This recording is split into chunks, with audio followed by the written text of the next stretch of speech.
Sitting here with Mikey Zhong, writer of The Shaft and notorious housing guru. Mikey, why don't you, what does everyone need to know about housing that they probably don't? Housing. For sophomores, you need to know you need to be in groups of two, or you need to be in groups of even size. So if you have an odd number, then inevitably sophomores typically can't get a suite. So when one person drops, there's always one person left behind. Last year, that was pretty. That happened pretty sparsely, but previous years before that, it was pretty dreadful. So if that's like one piece of advice I could give, it would be sophomores form even number groups. And so when you say sophomores, you mean rising sophomores? Yeah, rising sophomores. Okay. So, yeah, I mean, so just to keep going with that, people who are currently freshmen, rising sophomores, are going to be the people who know least about housing, so they've never been through it before. What's the best, in your opinion, what is the best housing that a rising sophomore can have, and how realistic is it that you're going to be able to get that housing? Okay, so I'll go best case, medium case, worst case. So the best case is a Fernald single, but last year the cutoff was, I'd say around 350. So, I mean, that's roughly about top 10, 11% of sophomores, so that's exceedingly unlikely, and that's pretty tough. More realistically, some good options that are realistic are, say, like EC 6th floor doubles. You get to live on East Campus, but the doubles are around 200 square feet, though it does have a bathroom, so that's really nice. And then larger rooms in McBain, like you can get like 220, 240 square feet. So those are for, like, I would say lottery numbers like 300 to 1,000. From lottery numbers 1 to 300, they almost invariably pick Fernald. After that, if you're in suite selection, if you're in general selection, you pretty much have no chance at almost anything. If you're in suite selection, then the average case would be like Shapiro double, like 210 square feet, McBain 210, 220 square feet. So that's like the best case and the medium case. And the worst case would be like a tiny 170 square foot Nussbaum double. What about McBain Shaft? Is that... The Shaft. Okay, so I personally like the Shaft. Like I don't mind not having sunshine. But the Shaft,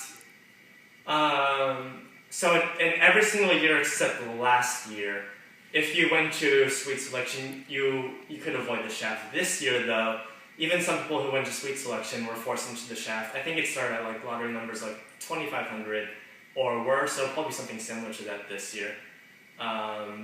But yeah, the Shaft, it sounds bad. For some, they hate it, they cry, but I personally think it's fine.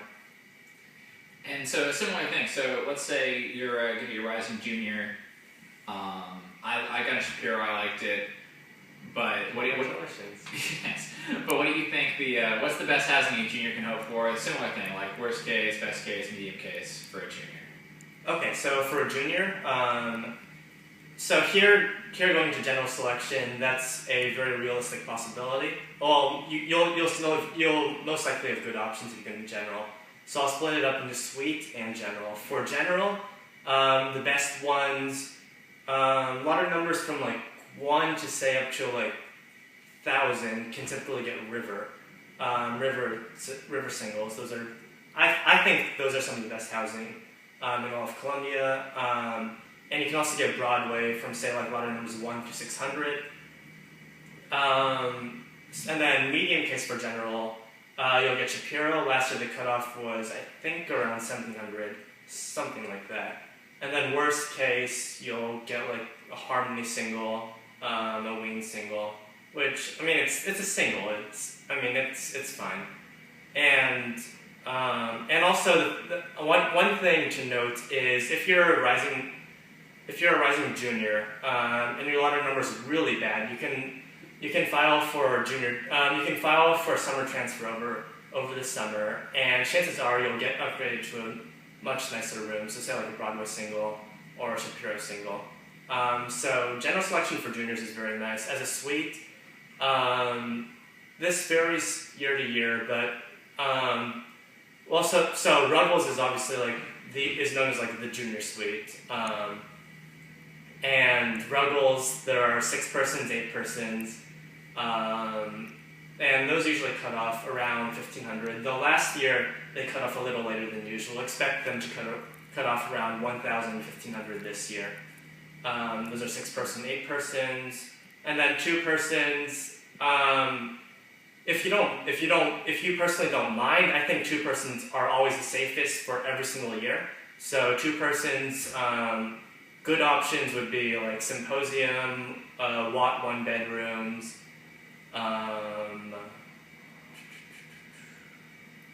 yeah, so those are some good options. Woodbridge lines as well. And then worst case you'll get like a Watt Studio double, which is still pretty nice. Get your own kitchen, get your own bathroom. Alright, so talking about sophomores, juniors, what about people who are going to be rising seniors? Where should they hope to live? Seniors. So this is the toughest one because seniors get first pick, so a lot of this is based on preference. Like say for juniors, you pretty much know your only shot at a non-Claremont suite is like Ruggles. I mean, that's pretty much your only shot. For seniors, popular group sizes are 6, 5, 4, and 2. General selection, it's more or less self-explanatory, so I'll focus on the suites. So for 2 persons, the benefit of these is they're the safest. They're the safest also, meaning that there's pretty much no chance that you won't be able to pick into an option that you're not at least somewhat happy with.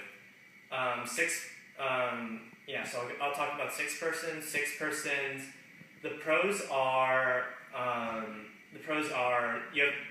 would say between 6, 5, and 4, 6-person suites have the best chance of getting an all single suite. So last year the cutoff was around 1800. Typically, I'd say around 1600. Sorry, I'd say around 60% of seniors that are in 6-person groups will be able to get an all single suite. The drawback is the other 30-40% who don't. They'll either have to take the EC suite with a double, or they'll have to drop to general or drop to senior regroup. For 5 persons, it's a lot harder to get all singles. The cutoff typically hovers around 1,000.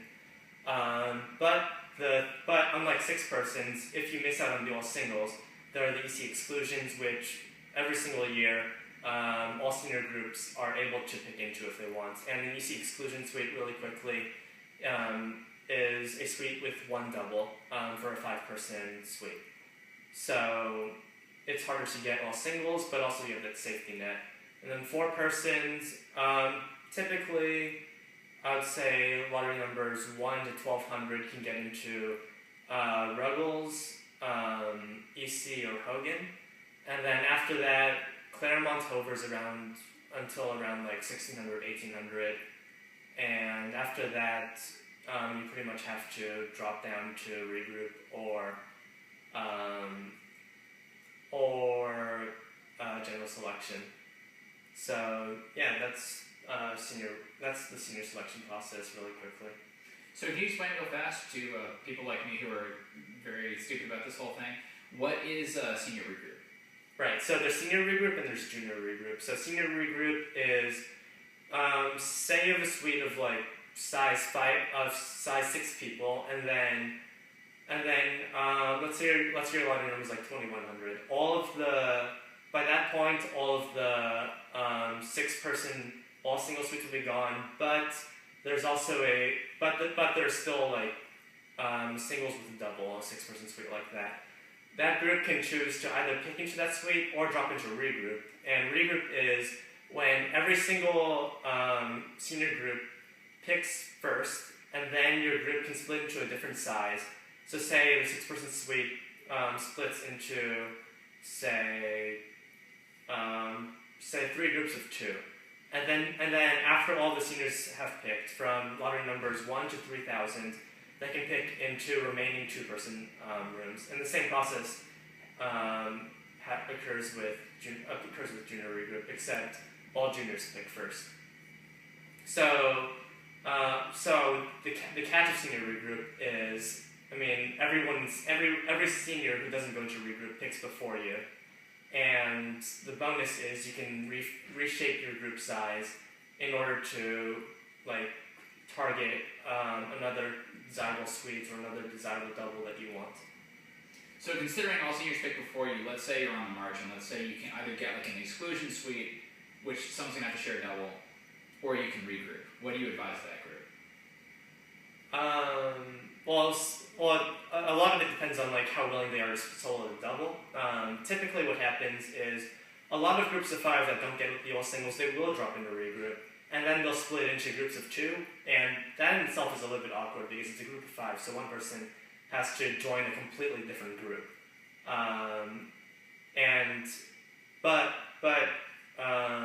But if you do form into groups of 2, then you'll usually be able to get into medium line wood bridges. I'm talking about like 300 square feet with the usual accessories, and Watt 1 bedrooms. So the options are pretty good. Sounds good. And last question. How do you advise people to deal with the awkwardness of potentially having your group break apart in front of them?